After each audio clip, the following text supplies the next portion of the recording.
Bonsoir.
Ben, c'est sûr qu'aujourd'hui, on a un peu plus l'impression que François Legault avait, en faisant sa déclaration hier, un petit quelque chose derrière la tête, là, peut-être flou, mais que on peut pas garder ce dossier de troisième lien complètement mort, que ça a été une erreur. L'aveu que ça a été une erreur au printemps passé.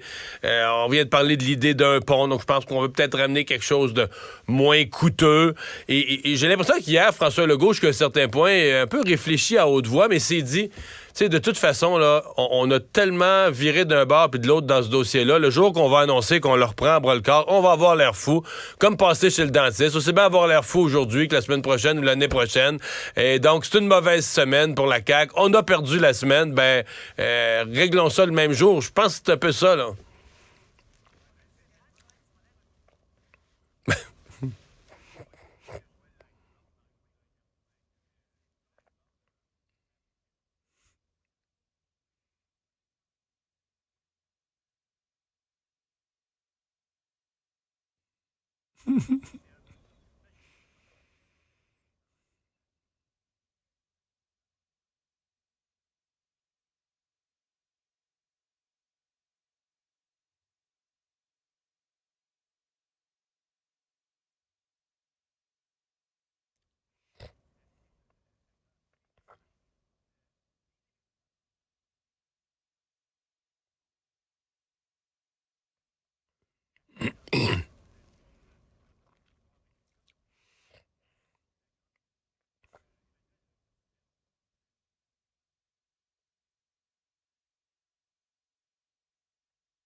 Autrement dit, Cube Radio.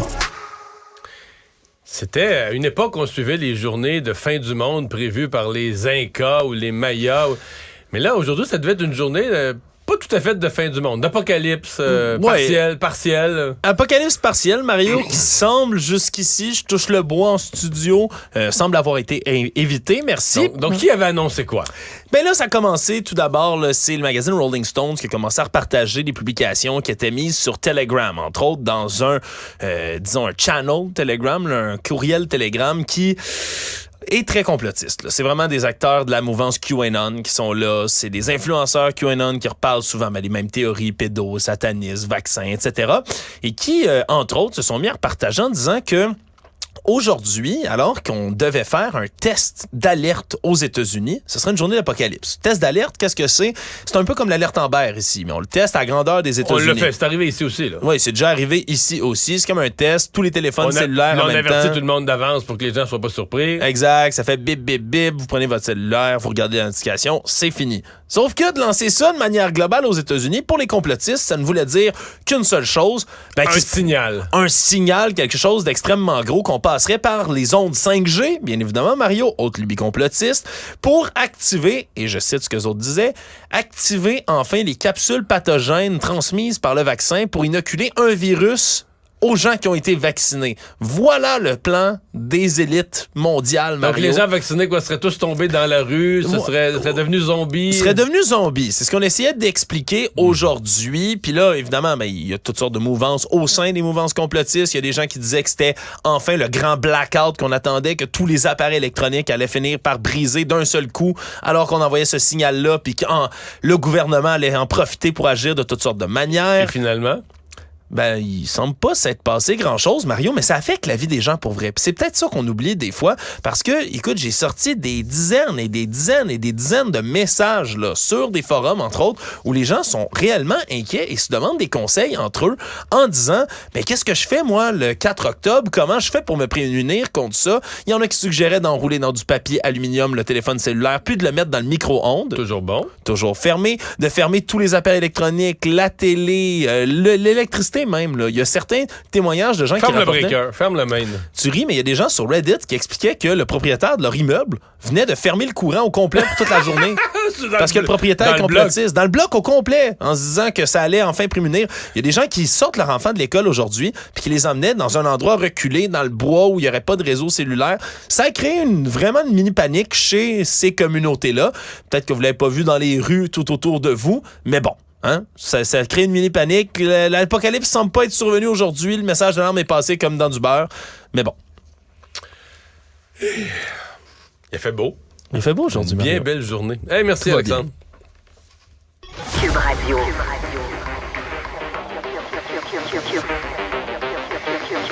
Cube Radio. En direct à LCN. Alors, les infirmières et leur examen d'admission, je vous explique un peu rapidement. Près de la moitié des étudiants en soins infirmiers qui passaient l'examen pour la première fois en septembre 2022 ont échoué, près de la moitié. 2 mois plus tard, il y a une enquête qui a été ouverte. On a conclu que des failles étaient très claires, des questions étaient mal faites. L'Ordre prétend que la pandémie était en cause. Écoutez ce qu'a dit Maître André Gariepi, commissaire à l'admission aux professions. On ne peut pas dire que les gens n'étaient pas compétents et l'examen lui-même ne génère pas les réponses dont on a besoin d'un examen. J'ai recommandé dans mon rapport que l'autorité publique s'investisse dans tous les chantiers qui concernent la profession infirmière. Bon, Maître Gariepi qui est avec toi, Mario, aujourd'hui. Sujet dont je disais que tu as suivi beaucoup. C'est vraiment grave. Là. Comment qualifier le comportement de l'Ordre? M. Gariepi est pas tendre avec l'Ordre des infirmières et infirmiers du Québec. Et d'ailleurs, l'Office des professions s'en est mêlé. Donc, l'Ordre des infirmières et infirmiers est quasiment, d'une certaine façon, en tutelle. On les oblige, on les surveille, on les oblige à revoir leur examen. On leur reproche, parce qu'il y a un examen, il y en a eu un en septembre, ça fait 2 semaines. Celui-là s'est fait encore sous l'ancien régime de l'examen qui a causé tant de problèmes. Mais moi, tant mieux pour l'avenir, si on peut corriger la situation. Mais moi, quelqu'un doit répondre de ça. Parce que moi, je les ai eus, les témoignages, je les ai lus, je les ai entendus. Là. Il y a des jeunes infirmières qui ont fait leurs études, qui se sont découragés, qui ont raté l'examen 2 fois, qui ont changé de profession, qui ont abandonné la profession. Pendant ce temps-là, dans nos hôpitaux, là, on s'arrache les cheveux parce qu'on manque d'infirmières. Alors, c'est très, très grave ce qui est arrivé. Et là, c'est pas de son, pas de lumière du côté de l'Ordre des infirmières, mais quelqu'un va devoir répondre de ces erreurs graves. Et moi, ce que j'entends dans l'entourage du premier ministre, c'est que tout est sur la table, là, du limogeage jusqu'à la mise en tutelle pure et simple, complète de l'organisation. Tellement c'est grave. Mais écoutez, mettez-vous dans les souliers des gouvernements, quels qu'ils soient, là, qui doivent gérer la pénurie de personnel infirmier. Mettez-vous dans les souliers des gens de Sainte-Terre dont les urgences ont été fermées parce qu'il manquait d'infirmières. Mettez-vous dans les souliers des gens dont l'intervention chirurgicale est reportée. Ça arrive à chaque jour parce qu'il manque d'infirmières. Et là, l'Ordre qui décide que désormais, qui fait tout, là, qui manœuvre au fond, parce que c'est le fond de la question, manœuvre pour que désormais il faille un diplôme universitaire et non pas que collégial. C'est l'Ordre qui a décidé ça et qui manœuvre en conséquence. Imaginez comment tout ce monde doit se sentir. Donc, Mario le disait, c'est grave, là. C'est grave. Oui. Et silence radio à l'Ordre, hein, Emmanuel? Bien, non, attention. Ils accueillent avec ouverture. Ils vont faire preuve d'ouverture. Ils viennent de se faire comme taper ses doigts, rabrouer. Ils feront preuve d'ouverture. C'est comme si, on se moque beaucoup là, des gens là, qui parlent avec leur ressenti de nos jours. Bien, c'est un peu comme ça, finalement, que fonctionne l'Ordre. Alors, ils veulent protéger le public, mais ce qu'ils pensent, dans le fond, là, c'est que c'est pas bon, un DEC. Eux autres, ils n'aiment pas ça, donc on va s'arranger pour faire couler les candidats du DEC. On leur dit que leur examen n'est pas bon, mais on va s'arranger pour mettre en place un nouvel examen qui va faire couler les filles du DEC. On leur explique que l'examen est mal fait. Ils disent « Non, nous, on pense qu'il est correct. » Sophie, l'examen, là, ils n'ont jamais fait d'analyse pour voir s'ils testaient les bonnes notions. Si c'était un examen qui permettait vraiment de valider la compétence d'une infirmière sur le terrain québécois. Je veux dire, ça ne s'invente pas. Et moi, je partage l'opinion de Paul. Le gouvernement va être obligé d'intervenir parce que c'est dramatique pour ces infirmières-là. Mais c'est aussi gravement inquiétant pour le public. Oui, Mario, c'est la job de Mario, un petit mot encore? Ouais, j'ajouterais quand même que le ridicule de l'affaire, des affaires comme ça sont parfois prouvées ridicules. Dans ce cas-ci, des infirmières, en fait, des gradués, on sont allés passer l'examen de Colombie-Britannique, puis pas une ou deux, là, des centaines, de Colombie-Britannique et de Nouveau-Brunswick. Et en passant cet examen-là, ils ont passé, parce qu'ils étaient compétents, ils ont réussi l'examen normal des autres provinces. Ce qui les a amenés au statut d'infirmière, et comme il y a une entente entre les ordres, entre les provinces, peuvent pratiquer au Québec. Là. Dans le fond, c'est un peu les débrouillardes qui ont réussi à contourner le système et qui peuvent travailler comme infirmières, mais ça en dit long. C'est quand même ridicule là, comme situation. Là. On va vraiment suivre ça de très près. Maintenant, toujours intéressant de se consoler en se comparant. Parfois, notre collègue Raymond est allé voir ce qui se passe à Toronto là, en termes de crise du logement, d'itinérance. La mairesse de Toronto est jalouse de Montréal, Paul. Je ne sais pas si Valérie Plante pourrait peut-être faire un échange avec elle, notamment lui faire parvenir quelques centaines de cônes oranges en échange de déclarations flatteuses pour Montréal. Mais c'est vrai qu'à Toronto, Vancouver, Emmanuel, tu es en mesure de le savoir plus que moi encore, Vancouver, mais Toronto, le coût de la vie est exorbitant. Et Toronto est aux prises maintenant avec carrément une crise du logement, certes, mais l'arrivée massive de migrants et l'immigration qui ajoute encore de la pression dans un marché qui ne suffit pas à la tâche. Oui. Manuel? Moi, je veux pas cracher dans la soupe, là, mais je pense que ça fait longtemps que la mairesse de Toronto n'est pas venue à Montréal, en tout respect. Là. C'est sûr qu'à Montréal, on n'est pas rendu avec des tentes au coin de la rue Sherbrooke et de la rue Peel, là, comme moi j'ai vu à Toronto, là, une tente carrément sur le coin de la rue au passage piéton. Mais ceci étant dit, la situation s'est gravement détériorée à Montréal. Et je pense que ce qui sauve Montréal, cependant, c'est que le marché de l'immobilier, aussi grave soit-il, est moins en crise qu'à Toronto, qui est rendu une des villes les plus chères au monde, Sophie. Exactement. Ben oui. Alors, moi c'est le point qu'il faut faire. Vancouver, quand on se compare à Vancouver et Toronto, on se compare aux villes où le logement est le plus inabordable sur Terre. Et si on fait rien à Montréal, ben c'est là qu'on s'en va. Là. Donc, alors, un échange qu'on orange contre un petit voyage à Montréal. C'est bon, on prend des notes. Merci, à demain. Au revoir. Cube Radio.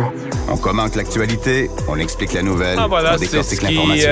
conclut notre émission d'aujourd'hui. Merci d'avoir été des nôtres. Je vous dis à demain. Cet épisode est maintenant